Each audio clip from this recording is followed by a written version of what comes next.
Avec vous, Benoît Bocksteller, donc ingénieur productivité au sein du groupe SIAT. Pouvez-vous nous présenter brièvement votre entreprise, le site industriel concerné par le LES? Quelles sont les problématiques de l'atelier en matière de suivi de production? Oui, bien sûr. Bonjour à tous d'abord. Donc je ne vais pas me représenter longuement. Moi, c'est Benoît, donc responsable productivité performance au sein du groupe SIAT. Groupe SIAT, c'est quoi? C'est une scierie familiale de 400 collaborateurs quand même. C'est une des plus grandes scieries en France et en Europe de résineux. Globalement, notre cœur de métier, c'est le bois de construction. Bois de construction, ce qui va servir à réaliser une charpente, une toiture. Également le bois d'aménagement, là on parle de tasseaux, de moulures, de plinthes. Et un autre aspect de notre métier, c'est tout ce qui est production d'énergie avec ce qu'on appelait nos produits connexes, donc les chutes de sciage, la sciure, les plaquettes, l'écorce. Donc on va produire de l'électricité et fabriquer du pellet de chauffage. Donc voilà globalement les trois grands aspects de notre métier. Et nous, en fait, notre problématique en termes de production, de suivi de production, c'est un peu notre capacité.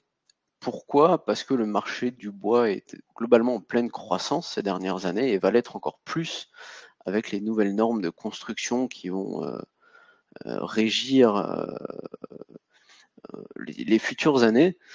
Et nous, on fait un peu face à un souci de capacité de production. Et notre but, à travers le MES, c'est d'aller chercher un peu de productivité, de performance directement sur le terrain. Voilà pour décrire rapidement nos enjeux et notre société. Vous êtes d'accord également, Benoît Bocksteller, Oui, bien sûr. le MES? Oui, bien sûr, je ne vais pas être très original dans, dans ma réponse. Mais c'est vrai que, comme tout le monde, on cherchait un outil terrain, finalement. Quelque chose qui soit capable de nous remonter vraiment la vérité de l'atelier. Parce que, effectivement, on est un ERP, et ça donne des stats, ça donne des tendances, mais à la maille de la journée, de la semaine. Et nous, on est convaincu que pour chercher la performance, faut le vivre sur le moment. Il ne faut pas attendre la fin de la journée ou le lendemain pour dire ah c'était pas bien hier. On peut agir tout de suite dans le quotidien. Et donc, il fallait un outil vraiment connecté aux équipements. Et ça, il n'y avait que le MES qui pouvait nous l'apporter. La première chose, on parle de performance, c'est déjà de l'afficher finalement. Parce qu'on veut piloter une usine, une entreprise sur des niveaux de performance. On va parler de TRG, de TRS. Ça va parler à tout le monde autour de cette table. Ça parle beaucoup à des directeurs, à des comités de direction. Mais après, faut-il encore emmener cet indicateur, ce niveau de performance en production et l'afficher, le faire comprendre aux personnes. Et quoi de mieux que d'afficher un niveau de performance pour essayer de la booster un peu, pour essayer de titiller le résultat. Et puis, chez nous, en fait, on a un autre aspect, c'est que une scierie, c'est relativement grand comme site. C'est très étendu. On a des usines assez grandes. Et si on veut agir directement sur la production, il faut concentrer les forces là où elles doivent se trouver. Si on a un équipement en panne dans un endroit, il faut vite le savoir. Comme disait monsieur Valmont avant, si on bloque dans un bout de l'atelier, ça sert à rien de produire 50 tonnes de yaourt si on peut pas les emballer derrière, quoi. Nous, on a un peu les mêmes problématiques. Si on bloque dans un atelier, on va pas faire une montagne de bois parce que ça prend vite beaucoup de volume devant le suivant. Donc, on a tout intérêt à avoir l'information au plus vite de ce qui fonctionne, ce qui est à l'arrêt, pour envoyer les équipes de maintenance, pour cibler les efforts de tout le monde sur ce qui est problématique, en direct. L'avantage, je pense qu'on a vraiment gagné en performance, alors que ce soit dans la partie administrative, mes collègues l'évoquaient aussi. Avant MES, c'était 30-40 minutes par jour pour charger les données de production de la veille, et ça, c'était que les charger. On n'en faisait rien à ce tarif-là. Aujourd'hui, on arrive au bureau le matin, on a tous les rapports de production qui sont prêts, qui sont ultra précis. Donc ça, on a piloté via du Power BI, hein, un peu en parallèle du MES. Mais aujourd'hui, ça nous permet de détailler toutes nos causes d'arrêt, de mesurer nos arrêts, et au lieu de passer du temps à relever les temps d'arrêt, à essayer de mesurer quelque chose, on passe du temps sur nos plans d'action.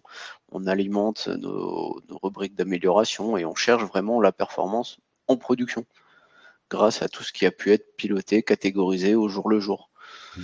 Et on gagne beaucoup en réactivité. Parce qu'on n'attend plus, et comme disait Arnaud, on n'attend plus la semaine d'après ou le mois d'après de se dire bah tiens, pourquoi on était mauvais. Alors on l'attaque directement le lendemain ou voire le jour même. Ça, c'est vraiment un gros gain de performance. Et puis il y a l'aspect purement performance opérationnelle, où on a constaté que finalement, rien que de visualiser, d'afficher de la performance en production, et le niveau de performance, il monte tout seul.